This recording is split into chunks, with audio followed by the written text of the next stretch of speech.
Welcome बच्चों, आपका मेरे channel science classes by doctor Kumkum Saxena for 9th and 10th में बहुत स्वागत है।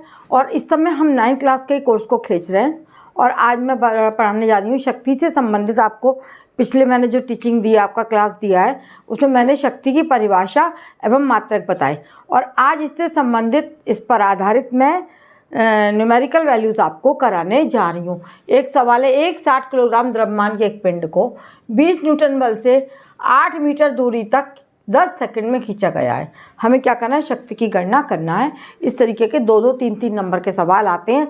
अगर आपको सूत्र याद होगा तो आप तुरंत उसको निकाल लेंगे, है ना। तो सबसे पहले हम ये लिख लेते हैं हमें क्या क्या दिया गया है। 60 किलोग्राम द्रव्यमान दिया है, द्रव्यमान बराबर 60 किलोग्राम, ठीक है, किलोग्राम दिया हुआ है।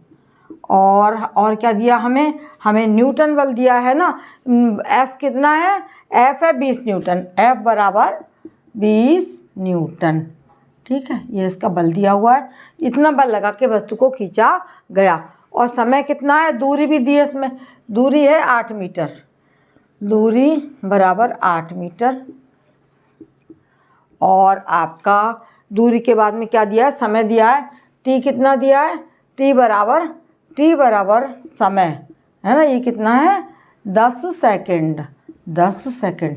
तो सबसे पहले हम इसमें एक गणना करेंगे कार्य की, और कार्य ज्ञात करने के बाद में फिर दूरी हमें दी हुई है, तब हम फिर शक्ति कार्य को समय से भाग देकर हम शक्ति ज्ञात कर लेंगे। तो किया गया कार्य बराबर W, किया गया कार्य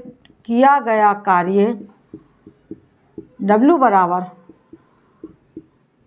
बराबर F इंटू एस, कि माना कितना बल लगाया है और कितनी हमारा F कितना है हमारा 20, और S दूरी कितनी है हमारी, दूरी हमें इसमें दे रखी है 8, तो ये हो जाएगा 8 दूनी 16, 160 जूल हमारा कार्य हो गया। अब हमें कार्य का मात्रक भी पता है, समय भी पता है। तो अब नेक्स्ट हमारा स्टेप क्या होगा कि हम शक्ति को ज्ञात करें। शक्ति बराबर हो जाती है, शक्ति पावर बराबर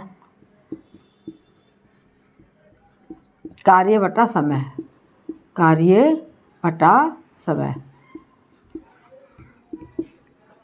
कार्य आपके सामने निकल के आया कितना, 160 जूल आपका निकल के आया है ना। 160 जो आपका कार्य निकल के आया, 160 आपका जो है वो जूल कार्य निकला है। और समय टी कितना दिया हुआ है, 10 सेकंड। तो हम समय की जगह लिख देंगे 10, इसको इससे भाग दिया जाएगा तो आ जाएगा 16 वाट। तो ये आपका छोटा सा सवाल मैंने आपको मेंशन किया है कि इस तरीके के छोटे छोटे सवाल निकालने के लिए पहले हमें अगर सब चीज़ दिए तो हम कार्य निकालेंगे, और कार्य करने के बाद में हम फिर शक्ति निकाल लेंगे। इस तरीके के बहुत सारे सवाल आपके लिए आएंगे। और ऑनलाइन क्लासेस मेरी आप देखते रहें।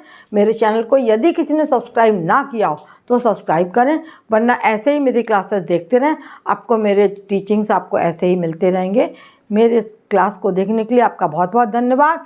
और बच्चों अपने दोस्तों में शेयर करें, मुझे कमेंट करें, कमेंट बॉक्स में अवश्य बताएं, या किसी तरीके के सवाल यदि आप चाहते हैं तो मैं आपको अवश्य हल करके बताऊंगी। धन्यवाद।